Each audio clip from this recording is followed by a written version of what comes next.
Students, in last period we discussed about the ionization energy. Now let us start with the new topic, electron affinity, EA. Now what is the electron affinity? When we add an extra electron in an atom, in gaseous atom, then during that whatever the amount of energy is released, that energy released is called as a electron affinity of that atom.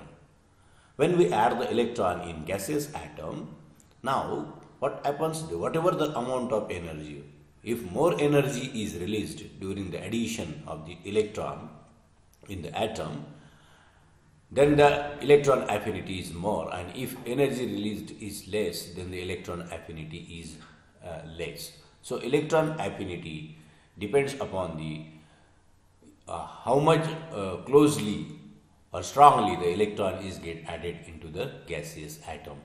Now here in this case the X is any atom. In that atom we are adding this electron, and after that addition of electron there is a formation of an anion, because we added a negative charge in the atom. Electron is negatively charged, so that's why it forms X minus gaseous atom, and during that this much amount of EA energy is get released, and this energy released is nothing but the electron affinity of that atom. एखादा atom जर असेल ज्या ॲटममध्ये आपण electron add केला, electron add होत असताना जेवढी एनर्जी बाहेर पडते, जी एनर्जी बाहेर पडते त्या एनर्जीला आपण इलेक्ट्रॉन ॲफिनिटी असं म्हणतो. मग ते याची डेफिनेशन काय करता येईल, मग electron affinity is defined as the amount of energy released when an atom is added an electron is added to an gaseous isolated atom or the ion. आता आपल्याला जेवढा इलेक्ट्रॉनची ॲड होत असताना एनर्जी रिलीज होईल तेवढं त्याची इलेक्ट्रॉन ॲफिनिटी काय असेल, मग ते ॲटमची जास्त असते. इलेक्ट्रॉन ॲफिनिटी जी आहे ही कशावरती डिपेंड असते, तर काय दाखवते आपल्याला, तर किती टाईटली तो इलेक्ट्रॉन त्या ॲटमच्या न्यूक्लियस बरोबर होल्ड झालेला आहे. त्याचं टाईटनेस मेजर करण्यासाठी आपल्याला इलेक्ट्रॉन ॲफिनिटीचा उपयोग होतो, आणि ही इलेक्ट्रॉन ॲफिनिटी जी आहे ती इलेक्ट्रॉन व्होल्ट ह्या युनिटने त्याला आपण मेजर करतो. In electron volt per atom किंवा किलो जूल पर मॉलिक्यूल, त्याचं हे युनिट आहे इलेक्ट्रॉन ॲफिनिटीचं.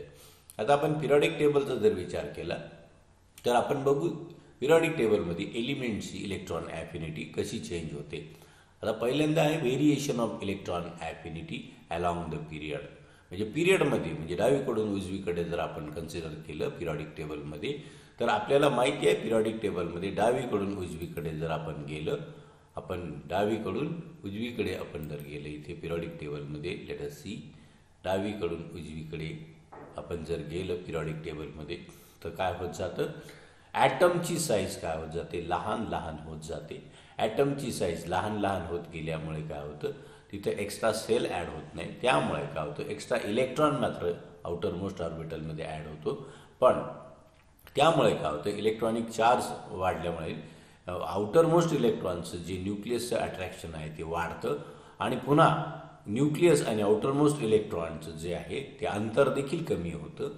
त्यामुळे न्यूक्लियस जो होतो इलेक्ट्रॉनला टाईटली हेल्ड करून घेतो. त्यामुळे अशा ॲटममध्ये जर इलेक्ट्रॉनिक साईज त्याची जर लहान असेल, हा न्यूक्लियस ऑफ द ॲटम आहे आपल्याला अशा प्रकारे, आणि या ॲटमची साईज जर लहान असेल तर आपण ज्या वेळेला बाहेरचा इलेक्ट्रॉन ह्या ॲटममध्ये ॲड करू त्यावेळेला त्या इलेक्ट्रॉनचं जे आहे हे डिस्टन्स फ्रॉम द न्यूक्लियस कसं होतं, कमी होतं, आणि त्यामुळे इलेक्ट्रॉन जो आहे तो इझिली ॲड केला जातो. आणि ड्युरिंग दॅट एनर्जी जी काही रिलीज केली जाते ती मोर अमाऊंट ऑफ एनर्जी जी आहे ती काय केली जाते, रिलीज केली जाते, जास्त एनर्जी रिलीज केली जाते. दॅट्स वाय आपण जर पिरियॉडिक टेबलमध्ये डावीकडून उजवीकडे गेलं तर इलेक्ट्रॉन ॲफिनिटी काय होत जाते, वाढत वाढत जाते. म्हणजेच आपल्याला या बाजूला जर आपण एलिमेंट्स हे पाहिले तर इकडे हे एलिमेंट्स आहेत आपल्याला वेगवेगळ्या प्रकारचे.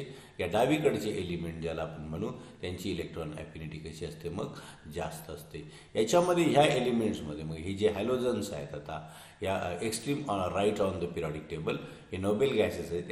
यांचं आपण जर एक्सेप्शनल एक्झाम्पल जर सोडलं तर पिरियडिक टेबलमध्ये हे जे एलिमेंट्स आहेत फ्लोरीन, क्लोरीन, ब्रोमीन, आयोडीन, ही जे डावीकडचे एलिमेंट उजवीकडचे एलिमेंट्स आहेत त्यांची इलेक्ट्रोनिगेटिव्हिटी काय असते, मग सगळ्यात जास्त असते amongst all the elements in the periodic table. डावीकडून उजवीकडे जसं जसं हायड्रोजनपेक्षा आपल्याला जे बोरॉनची इलेक्ट्रॉन ॲफिनिटी जास्त, मग कार्बनची, नायट्रोजनची, ऑक्सिजनची सगळ्यात जास्त असते फ्लोरीनची. आणि in the periodic table fluorine हा जो एलिमेंट आहे हा सगळ्यात स्मॉल साईज असलेला एलिमेंट आहे आणि याची सगळ्यात जास्त काय असते, इलेक्ट्रॉन ॲफिनिटी असते. अशा प्रकारे मग डावीकडून उजवीकडे पिरियडिक टेबलमध्ये गेलं तर आपल्याला काय होतं, त्याची इलेक्ट्रॉन ॲफिनिटी वाढत जाते. आता इथे हे एलिमेंट आपण पाहिले ह्या ग्रुप जे याच्यामध्ये फर्स्ट बी, थर्ड बी किंवा मग हा 10वा ग्रुप आहे हे किंवा मग 9वा ग्रुप आहे, हे जे काही मेटल्स आहेत हे मेटल्स डावीकडून उजवीकडे इकडे जाताना यांचं मेटॅलिक कॅरेक्टर इथे या ठिकाणी वाढत जातं. हे मेटल्स जे असतात ज्या मेटल्सची काय असते इलेक्ट्रॉन ॲफिनिटी ही कमी असते त्या नॉन मेटल्सपेक्षा. आता हे सुरुवातीला हे मेटॅलॉइड्स आहेत, मग मेटल्स आहेत आणि इकडे नॉन मेटल्स जे आहेत, मग नॉन मेटल्सची इलेक्ट्रॉन ॲफिनिटी कशी असते, ही जास्त असते मेटल्सपेक्षा. याच्यामध्ये आपण पहिले electron affinity increases in going from left to right across the period. This is due to the fact that moving across the period from the left to right of atom, the atomic size decreases and hence the force of attraction exerted by the nucleus on the electron decreases. So electron affinity of metals are low while the non-metals is high. हॅलोजनचं मगाशी पाहिल्याप्रमाणे electron ॲफिनिटी काय आहे, मग त्यांची जास्त असते. हे काय असतं, हॅलोजन जे आहे त्यांची टेंडन्सी असते to gain the additional electron. Halogens का जास्त इलेक्ट्रॉन ॲफिनिटी असते, because halogens have strong tendency to add the electron to change into the stable electronic configuration NS2 NP6. म्हणजे त्यांचं आउटरमोस्ट ऑर्बिटल पूर्ण भरतं एक इलेक्ट्रॉन घेतल्यामुळे, त्यामुळे दे हॅव स्ट्रॉंग टेंडन्सी. आपण इथं पिरियडिक टेबलमध्ये कुठलेही हॅलोजन आपण जर घेतले त्यांचा आउटरमोस्ट ऑर्बिटलमध्ये एक इलेक्ट्रॉन असतो आणि त्या एक इलेक्ट्रॉन लागतो त्यांना ऑक्टेट कंप्लीट करण्यासाठी, त्यामुळे ते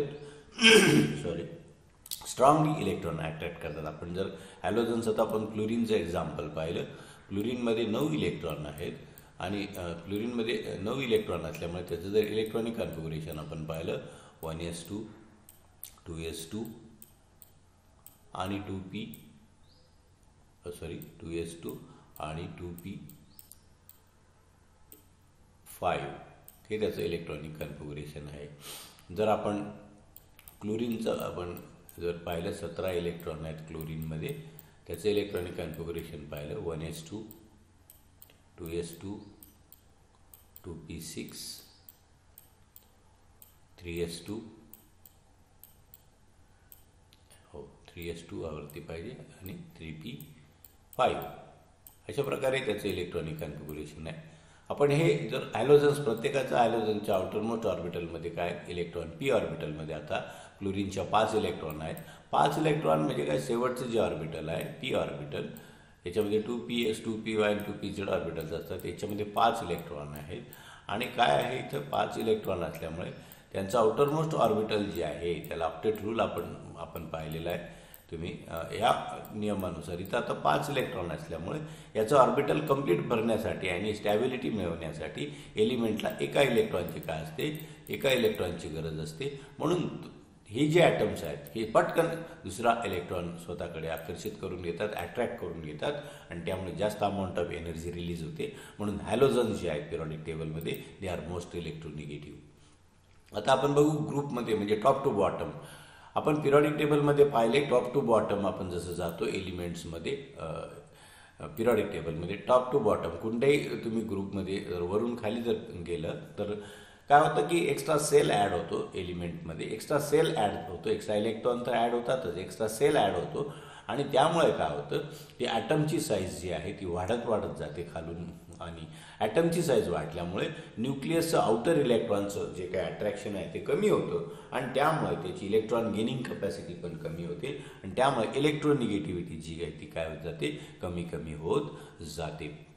मग याच्यामध्ये हॅलोजनचा आपण जर टॉप टू बॉटममध्ये विचार केला, FCl, Br आणि I जे आहे याच्यामध्ये आयोडीन जो आहे हा आयोडीन पिरियडिक टेबलमध्ये F वरून खाली जाताना Cl आहे, Br आहे आणि मग I आहे. यांची जर खालून वरती गेलं तर आपल्याला फ्लोरीनची लहान साईज आहे, मग क्लोरीनची त्याच्यापेक्षा मोठी आहे, मग ब्रोमीनची त्याच्यापेक्षा मोठी आहे आणि सगळ्यात जास्त साईज कसली आहे, आयोडीनची आहे. त्यामुळे आयोडीनच्या न्यूक्लियसपासून आउटर इलेक्ट्रॉनचं अंतर हे जास्त असतं आणि फ्लोरीनचं इलेक्ट्रॉनचं कसं असतं, अंतर कमी असतं. त्यामुळे हा स्ट्रॉंगली अट्रॅक्ट करतो फ्लोरीन आणि आयोडीनपेक्षा. त्यामुळे iodine is less electronegative than the fluorine. आणि पण टॉप टू बॉटम जो ट्रेंड आहे पिरियडिक टेबलमध्ये, top to bottom electron affinity जी आहे ती कमी कमी होत जाते. इलेक्ट्रॉन ॲफिनिटी जी आहे नोबेल गॅसेस जे आहे ती 0 आहे, कारण हे जे काही नोबेल गॅसेस आहेत हे नोबेल गॅसेस आपण म्हटलं यांचं outermost electronic configuration NS2 NP6 आहे. म्हणजे आउटरमोस्ट ऑर्बिटल जे आहे ते 8 इलेक्ट्रॉननी कम्प्लिटली भरलेले, त्यांची ऑक्टेट कंप्लीट आहे. त्यामुळे त्यांना स्टॅबिलिटी आहे आणि त्यामुळे स्टॅबिलिटी मिळवण्यासाठी they do not need extra electron. त्यांना एक्स्ट्रा इलेक्ट्रॉनची गरज नाही, म्हणून त्यांची इलेक्ट्रॉन ॲफिनिटी जवळपास कशी कन्सिडर केली जाते, 0 कन्सिडर केली जाते. आणि मगाशी सांगितल्याप्रमाणे Cl, Br, I पर्यंत इलेक्ट्रोनिगेटिव्हिटी डिक्रीज होत जाते, कारण त्यांचं इफेक्टिव्ह अट्रॅक्शन जे न्यूक्लियस इलेक्ट्रॉनबरोबर डिक्रीज होत जातं साईज मोठी असल्यामुळे. आता इलेक्ट्रॉन ॲफिनिटी फ्लोरीनची आहे ती खूपच कमी आहे. मात्र आता हे बघा पिरियडिक टेबलमध्ये आपल्याला जो ट्रेंड आहे, आता फ्लोरीनची आपण काय म्हटलं की सगळ्यात जास्त इलेक्ट्रॉन ॲफिनिटी पाहिजे कारण काय अंतर कमी आहे, पण त्याची एक्सपेक्टेडली त्याची खूपच इलेक्ट्रॉन ॲफिनिटी फ्लोरीनची कमी आहे. ती काय आहे, this is due to the very small size. त्याची खूपच स्मॉल साईज असल्यामुळे त्याच्यामध्ये एक्स्ट्रा इलेक्ट्रॉन ॲड करणं हे कठीण असतं. त्यामुळे काय होतं, high electron discharge density relatively compact 2p subshell resulting in the strong electron effect repulsion. याची साईज कमी असल्यामुळे रिलेटिव्हली 2p सबसेलची इलेक्ट्रॉन मध्ये जास्त असल्यामुळे त्यांच्या इलेक्ट्रॉन्समध्ये रिपल्शन निर्माण होतं आणि त्यामुळे इलेक्ट्रॉन ॲफिनिटी जी आहे फ्लोरीनची अनएक्सपेक्टेडली ती काय होते, लो होते, जे यांच्यामध्ये वाढत जाते. रेस्ट ऑफ द एलिमेंट्समध्ये ती वाढत जाते. ब्रोमीन, आयोडीनमध्ये टॉप टू बॉटम कमी होत जाते, पण फ्लोरीनमध्ये जास्त असायला पाहिजे. ती कशी आहे, कमी आहे. हे एक्सेप्शनल केस आहे याच्यामध्ये. आता आपण बघू ही इलेक्ट्रॉन ॲफिनिटीचा आपण विचार केला. पुढची टर्म आहे इलेक्ट्रोनिगेटिव्हिटी. इलेक्ट्रॉन ॲफिनिटीमध्ये काय होतं, ॲटम इलेक्ट्रॉन गेन करतो. आता इलेक्ट्रोनिगेटिव्हिटी काय आहे, आपल्याला वेगवेगळ्या प्रकारे इलेक्ट्रोनिगेटिव्हिटी जी आहे वेगवेगळ्या सायंटिस्टनी त्याचं एक्सप्लेनेशन केलेलं आहे. अकॉर्डिंग टू मुलिकन नावाचा सायंटिस्ट जो आहे, मुलिकन नावाचा सायंटिस्ट काय सांगतो, इलेक्ट्रोनिगेटिव्हिटी जी आहे is a average of ionization energy and electron affinity. Ionization energy आणि इलेक्ट्रॉन ॲफिनिटीचा ॲव्हरेज म्हणजेच इलेक्ट्रोनिगेटिव्हिटी, असं मुलिकन नावाचा शास्त्रज्ञ आपल्याला सांगतो. ते आता इलेक्ट्रोनिगेटिव्हिटी जे आहे ते वेगवेगळ्या शास्त्रज्ञांनी त्यांच्या पद्धतीनं एक्सप्लेन केलेलं आहे. त्याच्यामध्ये पावलिंग नावाच्या शास्त्रज्ञाने इलेक्ट्रोनिगेटिव्हिटी एक्सप्लेन केलेली आहे. पावलिंग काय म्हणतो, पावलिंग सांगतो electronegativity is a power of an atom in a molecule to attract electron to itself. Mulliken काय सांगतो, आयोनायझेशन एनर्जी आणि इलेक्ट्रॉन ॲफिनिटी यांचा ॲव्हरेज म्हणजेच इलेक्ट्रोनिगेटिव्हिटी. पावलिंग नावाचा शास्त्रज्ञ काय सांगतो, ते एलिमेंटची इलेक्ट्रॉन स्वतःकडे अट्रॅक्ट करण्याची जी पॉवर असते त्याला आपण काय म्हणतो, इलेक्ट्रोनिगेटिव्हिटी म्हणतो. जेवढी जास्त पॉवर असेल इलेक्ट्रॉन अट्रॅक्ट करण्याची, तेवढी जास्त त्या एलिमेंटची काय असते, इलेक्ट्रोनिगेटिव्हिटी असतो. आणि त्याच्यासाठी पावलिंगने मग ही इलेक्ट्रोनिगेटिव्हिटी जी डिटरमाइन करण्यासाठी different एलिमेंट्समध्ये thermodynamic data Pauling calculated electronegativity कशी कॅल्क्युलेट केली त्यांनी काही इक्वेशन्स मांडलेले खाली आपण बघू. त्याच्यामध्ये 1/2 AA plus 1/2 BP to form AB. म्हणजे जे दोन ॲटम कंबाईन होतात, ॲटम्स कंबाईन होतात म्हणजे ओव्हरलॅप होतात, इलेक्ट्रॉनचं शेअरिंग होतं, त्याच्यामध्ये जे काही याच्यामध्ये डिसोसिएशन एनर्जी, हा बॉन्ड डिसोसिएट होतो, bond dissociation energy of this AB is higher the mean of the bond dissociation energy of AA and BB bond, and their difference delta is related to the difference in the electronegativity of A and B according to following empirical formula. याच्यामध्ये जे आहे हा AB जो molecule form झालेला आहे, AA combines with BB, 1/2 AA combines with 1/2 BB to form AB. त्याच्यामध्ये एबीची जी बॉन्ड डिसोसिएशन एनर्जी आहे, म्हणजे बॉन्ड ब्रेक करण्यासाठी लागणारी एनर्जी, ही जी आहे ही कशी आहे, हे मीन असते, म्हणजे सरासरी कोणाची, ए बॉन्ड ब्रेक होण्यासाठी लागणारी एनर्जी आणि AB बॉन्ड ब्रेक होण्यासाठी एनर्जी. हा जो डिफरन्स आहे डेल्टा, तो त्याने खालील इक्वेशनच्या सहाय्याने आपल्याला मांडलेला आहे. तर कसा, delta is equal to energy of A minus energy of B minus 1 of energy of AA bond plus dissociation energy of BB bond. हे जे आहे it is equal to 23 chi A plus chi B bracket square.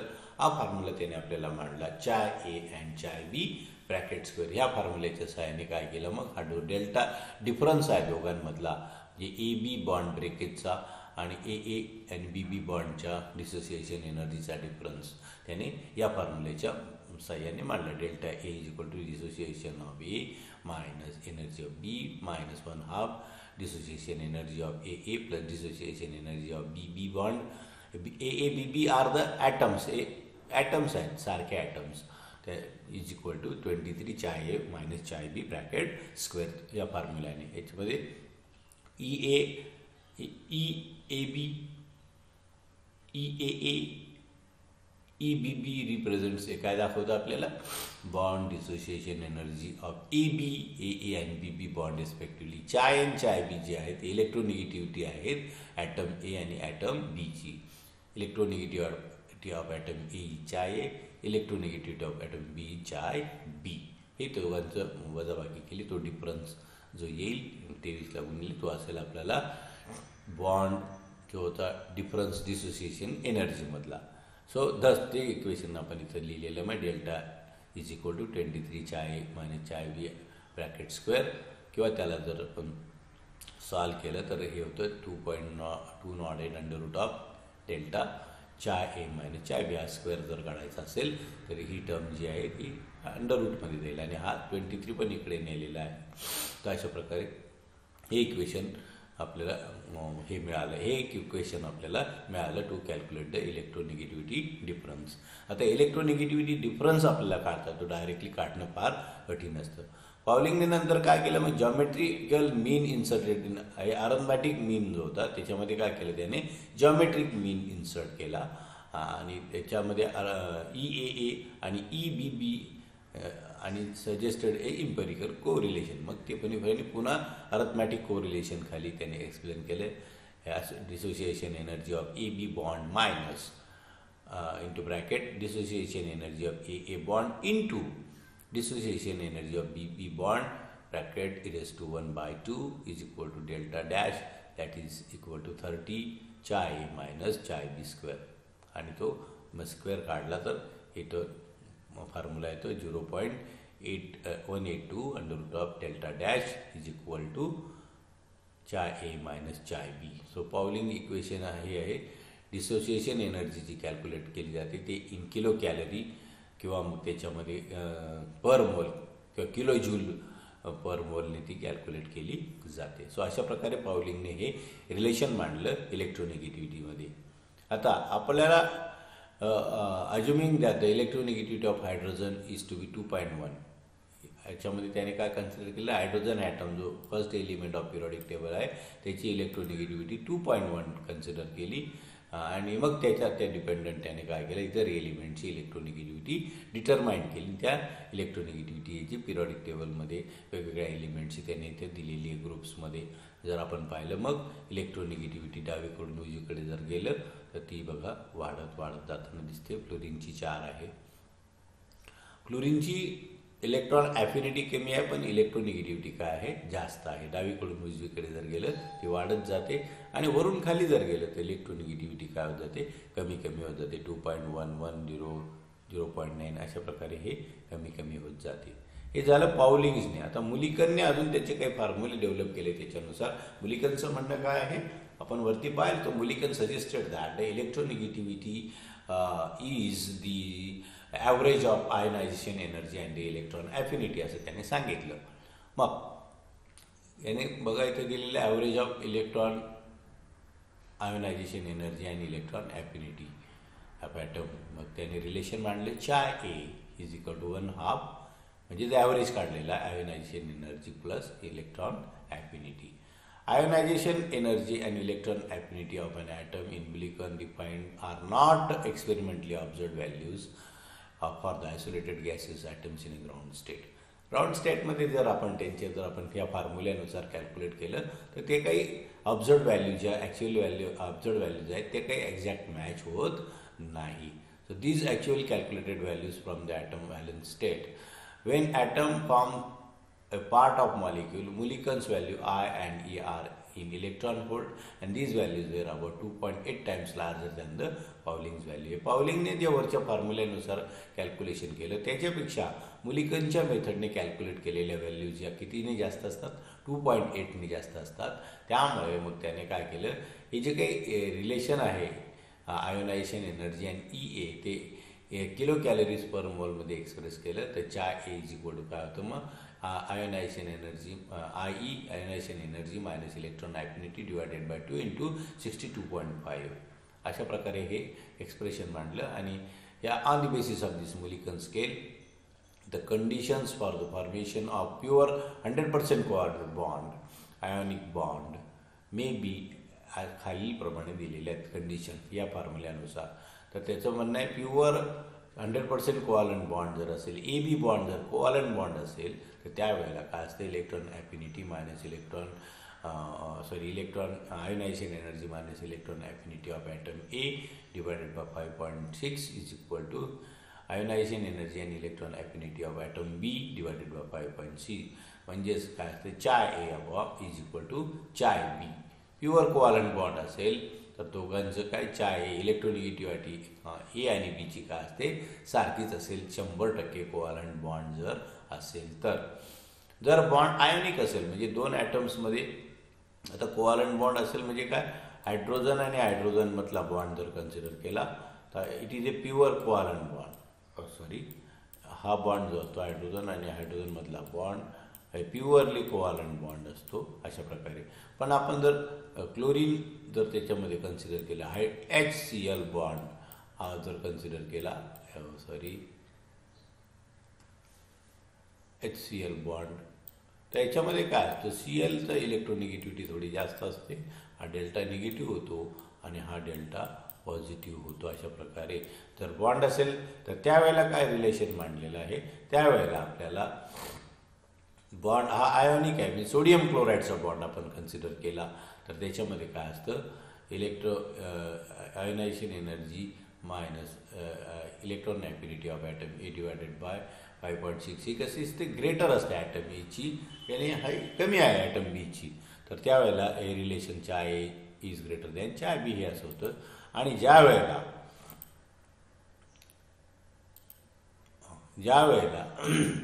इथं आपल्याला bond हा कसा आहे, ionic आहे. आता म्हणजे आयोनिक बॉन्ड हा फॉर आयोनिक बॉन्डच आहे पण याच्यामध्ये इलेक्ट्रोनिगेटिव्हिटी कशी आहे, एकाची आता उलट आहे, बीची इलेक्ट्रोनिगेटिव्हिटी जास्त असेल त्यावेळेला chi A is greater than chi B. म्हणजे काय आहे, Mulliken approach has advantage that it can take into account different oxidation state of an element and the value obtained by this method are consistent with those obtained by the other methods. इतर मेथड्सपेक्षा मिळालेल्या व्हॅल्यूजपेक्षा मग याने काय केलं, त्याच्यामध्ये काय oxidation state consider केलेलं आहे, त्यामुळे ते जास्त ॲप्लिकेबल मुलिकनचं हे काय आहे ॲप्रोच आहे टुवर्ड्स द इलेक्ट्रोनिगेटिव्हिटी. सो अशा प्रकारे इलेक्ट्रोनिगेटिव्हिटी जी आहे मग आता आपण त्याच्यावर बघू. इलेक्ट्रोनिगेटिव्हिटी कुठले फॅक्टर्स हे डिपेंडंट आहेत, इलेक्ट्रोनिगेटिव्हिटी कुठल्या फॅक्टर्स त्याच्यावर अफेक्ट करतात ते बघू.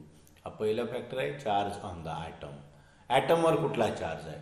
आता ॲटमवर आपल्याला acquires positive charge either integral or partial would tend to attract electron more strongly than the neutral atom. एखाद्या ॲटमवरती जर पॉझिटिव्ह चार्ज असेल, एखादा ॲटम जर आपण घेतला त्याच्यावरती समजा आपण कॉपर मेटल घेतला तर त्याच्यावरती पॉझिटिव्ह चार्ज असतो, +2 चार्ज असतो. म्हणजे याच्यावरती +2 चार्ज असल्यामुळे हा जर इलेक्ट्रॉनला जास्त अट्रॅक्ट करेल, कुठलाही इलेक्ट्रॉन याच्यामध्ये टाकायचा प्रयत्न केला तर हा जास्त अट्रॅक्ट करेल. अशा प्रकारे जास्त अट्रॅक्ट करतो आणि न्यूट्रल ॲटम असेल तर तो कम्पॅरेटिव्हली कमी अट्रॅक्ट करेल. Higher the positive oxidation state of an atom in a species, the greater would be the electron attraction power. त्यामुळे त्यांची इलेक्ट्रॉन अट्रॅक्टिंग पॉवर काय असते, जास्त असते. आणि hence greater would be the electronegativity. त्यामुळे इलेक्ट्रोनिगेटिव्हिटी जास्त असते. For example, oxidation state of the central chlorine atom is +1 in HClO. या मॉलिक्युलमध्ये याची +1 ऑक्सिडेशन स्टेट आहे क्लोरीनची, and -5 in the HClO3. Hence, chlorine atom in HClO3 will be more electronegative than the HClO. म्हणजे HClO3 मध्ये chlorine जास्त इलेक्ट्रोनिगेटिव्ह आहे, negative आहे कोणापेक्षा, या मॉलिक्युलमध्ये असण्यापेक्षा. So accordingly the release of hydrogen atom ion in HClO3 would be much easier than smaller charge in the HClO. म्हणजे याच्यामधला hydrogen हा मग लवकर रिलीज होणार नाही. HClO3 मधला हायड्रोजन काय होईल, लवकर रिलीज होईल. म्हणजे ॲटमच्या चार्जवरती इलेक्ट्रोनिगेटिव्हिटी कम्पॅरेटिव्हली डिपेंडंट आहे. ह्या मॉलिक्युलमध्ये क्लोरीनची इलेक्ट्रोनिगेटिव्हिटी वेगळी आहे, या मॉलिक्युलमध्ये त्याची वेगळी आहे. It depends upon the charge of the atom. आता कारण काय, याच्यामध्ये ऑक्सिडेशन स्टेट आपण असं म्हणूया, कारण याच्यामध्ये 5+ ऑक्सिडेशन स्टेट आहे, म्हणजे पॉझिटिव्ह चार्ज जास्त आहे क्लोरीनवर, आणि इथं फक्त +1 पॉझिटिव्ह चार्ज असल्यामुळे तो कमी अट्रॅक्ट करतो इलेक्ट्रॉनला. दुसरा आहे हायब्रिडायझेशन. दुसरा फॅक्टर काय, hybridization. The electronegativity of an atom would increases with increase in the S character if its hybrid orbital. म्हणजे जर S कॅरेक्टर म्हणजे एखादा मॉलिक्यूल ज्या वेळेला फॉर्म होतो त्यावेळेला त्या मॉलिक्यूलमध्ये वेगवेगळ्या ऑर्बिटलचं कॉन्ट्रीब्युशन असतं. म्हणजे आपल्याला माहिती sp hybridisation, sp2 hybridisation, sp3 hybridisation, वेगवेगळ्या प्रकारचे हायब्रिडायझेशन ज्या वेळेला होतात. जसं जसं पर्सेंटेज ऑफ S कॅरेक्टर आपल्याला वाढेल तसं काय होत जातं, इलेक्ट्रोनिगेटिव्हिटी काय होते, वाढत जाते. For example, methane carbon atom has sp3 hybridization with 25% त्याच्यामध्ये पर्सेंटेज ऑफ S कॅरेक्टर आहे. आणि इथिलीनमध्ये काय आहे, sp2 हायब्रिडायझेशन आहे, त्याच्यामध्ये 33% S ऑर्बिटलचं त्याचं पर्सेंटेज आहे. आणि ॲसिटिलीन मॉलिक्युलमध्ये sp हायब्रिडायझेशन असतं, त्याच्यामध्ये 50% पर्सेंटेज ऑफ S कॅरेक्टर आहे. तर S कॅरेक्टर कसं होत जातं आहे, आता बघा, methane to ethylene, ethylene to ethyne, हे काय होत जातं, पर्सेंटेज वाढत जातं due to the greater electronegativity of carbon atom in ethylene and acetylene. The electron pair CH bond is much pull towards the carbon atom and thereby facilitating the release of H atom. आणि त्यामुळे methane हा neutral आहे, ethylene slightly acidic आहे, आणि ॲसिटिलीन काय आहे, considerably acidic आहे. मग आपल्याला it depends upon the percentage of S character. जसं हायब्रिडायझेशन बदलतं तसं पर्सेंटेज ऑफ S कॅरेक्टर कसं होत जातं, बदलत जातं. आता बघू पर्सेंटेज ऑफ S कॅरेक्टर नेमकं कसं आहे आपल्याला याच्यामध्ये. sp3 हायब्रिडायझेशनमध्ये पर्सेंटेज Sचं कॉन्ट्रीब्युशन कसं आहे, इथं 3 p ऑर्बिटल आहेत आणि एकच काय आहे, 3 p ऑर्बिटल आहेत आणि एकच S आहे. यांच्यात जर प्रमाण केलं तर हे 25% आहे. कारण 4 आपण आहे, 25×100 जर पकडलं तर S ऑर्बिटलचं कॉन्ट्रीब्युशन किती, 25% आहे.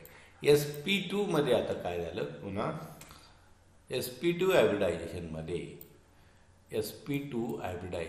काय आहे, आता 2च S ऑर्बिटल आहेत आणि इथं एक S आहे. म्हणजे दोघांचं जर कम्पॅरिझन केलं तर एक p कमी झाला म्हणजे Sचं कॉन्ट्रीब्युशन वाढलं. sp3 हायब्रिडायझेशन जरा sp हायब्रिडायझेशनमध्ये काय झालं 50-50% झालं. म्हणजे पीचं जेवढं कंट्रीब्युशन आहे तेवढंच एसचं आहे. अशा प्रकारे पर्सेंटेजचा बेस कॅरेक्टर वाढलं तर इलेक्ट्रॉन प्रोटॉन रिलीज करण्याची कॅपॅसिटी वाढते, म्हणजेच इलेक्ट्रोनिगेटिव्हिटी त्याची जास्त असते. दुसरा जो काही इफेक्ट आहे त्याला इफेक्टिव्ह न्यूक्लिअर चार्ज म्हणजे झेड इफेक्टिव्ह ज्याला आपण म्हणतात. Effective nuclear charge electronegativity is proportional to the magnitude of a effective nuclear charge at a periphery of an atom of that element. Hence increase in magnitude of Z effect म्हणजे effective nuclear charge जर वाढला तर त्या एलिमेंटची electronegativity देखील काय होते वाढते. पुढचा आहे आयोनायझेशन एनर्जी आणि electron affinity. Higher the value of ionization energy आणि ॲटम आणि इलेक्ट्रॉन ॲफिनिटी हायर असेल तर मगाशी तो फॉर्म्युल्यानुसार आपल्याला त्यांची हायर इलेक्ट्रोनिगेटिव्हिटी असते. आणि पुढचा फॅक्टर आहे इफेक्ट ऑफ सबस्टिट्युअंट. कुठला सबस्टिट्युअंट त्याच्यावरती जॉईंट झालेला आहे त्यानुसार electronegativity of an atom depends considerably upon the nature of an substituent attach to. For example carbon जो आहे इथे आता एक्झाम्पल कार्बन जो आहे नेचरमध्ये सबस्टिट्युअंट अटॅचवरती डिपेंडंट आहे. फॉर एक्झाम्पल हा जो CF3I आहे हा ग्रेटर पॉझिटिव्ह चार्ज आहे कार्बनवरती दॅन द CS3I, कारण इलेक्ट्रोनिगेटिव्ह एलिमेंट याच्यावर अटॅच जास्त असल्यामुळे ते इलेक्ट्रॉन स्वतःकडे अट्रॅक्ट करतात. कार्बन पॉझिटिव्ह होतो. Hence carbon atom in CF3I more electronegative. Carbon हा जास्त इलेक्ट्रोनिगेटिव्ह आहे CS3I पेक्षा. आणि त्या म्हणजे कशावर डिपेंडंट आहे सबस्टिट्युअंटवर डिपेंडंट आहे. रिझल्ट्स वेगवेगळ्या प्रकारचे मग एलिमेंट्समध्ये आपण जर पाहिलं त्याचं डिपेंडंट असतं. इफेक्टिव्ह सबस्टिट्युअंट कुठला सबस्टिट्युअंट प्रेझेंट आहे त्यानुसार देखील एलिमेंटची इलेक्ट्रोनिगेटिव्हिटी बदलते. आणि लास्ट फॅक्टर याच्यामध्ये जो आहे variation of electronegativity along a period. पिरियडमध्ये काय होत जातं म्हणजे डावीकडून उजवीकडे जर आपण पिरियॉडिक टेबलमध्ये गेलं इलेक्ट्रोनिगेटिव्हिटी वाढत जाते, कारण ॲटॉमिक नंबर जो आहे along the period right to left to right वाढत जातो. आणि त्यामुळे काय होतं इफेक्टिव्ह न्यूक्लिअर चार्ज आपण मगाशी पाहिलेला वाढतो आणि त्यामुळे डावीकडून उजवीकडे पिरियॉडिक टेबलमध्ये इफेक्टिव्ह न्यूक्लिअर चार्ज वाढतो, त्यामुळे इलेक्ट्रोनिगेटिव्हिटी वाढते. त्यामुळे हे हॅलोजन्स हे जास्त इलेक्ट्रोनिगेटिव्ह आहेत. आणि त्याच्या उलट जर आपण ग्रुपमध्ये त्याचं पाहिलं टॉप टू बॉटममध्ये गेलं ॲटॉमिक साईज वाढते, न्यूक्लिअर चार्ज कमी होतो, tendency to attract the electron कमी होते, म्हणजे झेड इफेक्टिव्ह तो कमी होतो. त्यामुळे टॉप टू बॉटम पिरियॉडिक टेबलमध्ये इलेक्ट्रोनिगेटिव्हिटी कमी होत जाते. आणि अशा प्रकारे इलेक्ट्रोनिगेटिव्हिटी जी आहे ती पिरियॉडिक टेबलमध्ये त्याचा ट्रेंड होतो. आणि लास्ट छोटासा पॉईंट आहे electronegativity and percentage of ionic character. आता इलेक्ट्रोनिगेटिव्हिटी आणि percentage of ionic character. Electronegativity has very wide range of applications. One of such application is calculation of percentage ionic character of covalent bond. एखाद्या covalent बॉन्डचा ionic character calculate करण्यासाठी इलेक्ट्रोनिगेटिव्हिटीचा वापर केला जातो. The present ionic character of an covalent bond between two unlike bond is mainly due to the difference in their electronegativity. त्यांच्यामध्ये दोन ॲटममधल्या electronegativity डिफरन्समध्ये त्याचं आयोनिक कॅरेक्टर किंवा बॉन्डचं कॅरेक्टर डिपेंडंट असतं. आणि पावलिंगने सजेस्ट केलेलं आहे correlation between the electronegativity difference chi in chi B minus chi B and their percentage ionic character कसं काढलं जातं तर ते ज्याचं स्केल दिलेलं आहे पावलिंगच्या सहाय्याने percentage ionic character is equal to 1 minus electron e⁻² -0.25 chi A minus chi B into 100 या रिलेशनने आपल्याला त्याचा पर्सेंटेज आयोनिक कॅरेक्टर जे आहे डिपेंडिंग ऑन इलेक्ट्रोनिगेटिव्हिटी आपण कॅल्क्युलेट करू शकतो. दिस is the application of this electronegativity. एक प्रकारे एक आहे ॲप्लिकेशन आहे इलेक्ट्रोनिगेटिव्हिटीचं. मग आज आपण दोन फॅक्टर पाहिले. इलेक्ट्रॉन ॲफिनिटी. इलेक्ट्रॉन ॲफिनिटी म्हणजे काय, जेव्हा एखाद्या ॲटममध्ये इलेक्ट्रॉन ॲड केला जातो त्यावेळेला जी एनर्जी रिलीज होते तिला म्हणतो इलेक्ट्रॉन ॲफिनिटी. आणि इलेक्ट्रोनिगेटिव्हिटी म्हणजे काय, एखादा एलिमेंटची स्वतःकडे इलेक्ट्रॉन अट्रॅक्ट करून घेण्याची कपॅसिटी म्हणजेच काय असते इलेक्ट्रोनिगेटिव्हिटी. अशा प्रकारे याच्यावरचे हे प्रश्न मी स्क्रोल करतो तुमच्या माहितीसाठी. If you want to take the screenshot then you should have to take screenshot for your further study. अशा प्रकारे हे आपलं संपलेलं आहे इथे. आता पुढचं फक्त एक पॉईंट आपल्याला छोटंसं चॅप्टर आहे चॅप्टर म्हणण्यापेक्षा इनऑर्गॅनिक केमिस्ट्री त्या चॅप्टरचा पार्ट आहे. पुढे आता बघणार आपण स्पेसिफिकली पिरियॉडिक टेबलमध्ये एस ब्लॉक एलिमेंट. तुम्ही लेक्चर बघा, कॉमेंटमध्ये अटेंडन्स म्हणून तुमचं नाव लिहा. I am telling repeatedly that you should have to mention your name in a comment. If your attendance is lower, it will affect on your internal marks. So do watch the lecture, like the lecture, subscribe the channel. Thank you very much.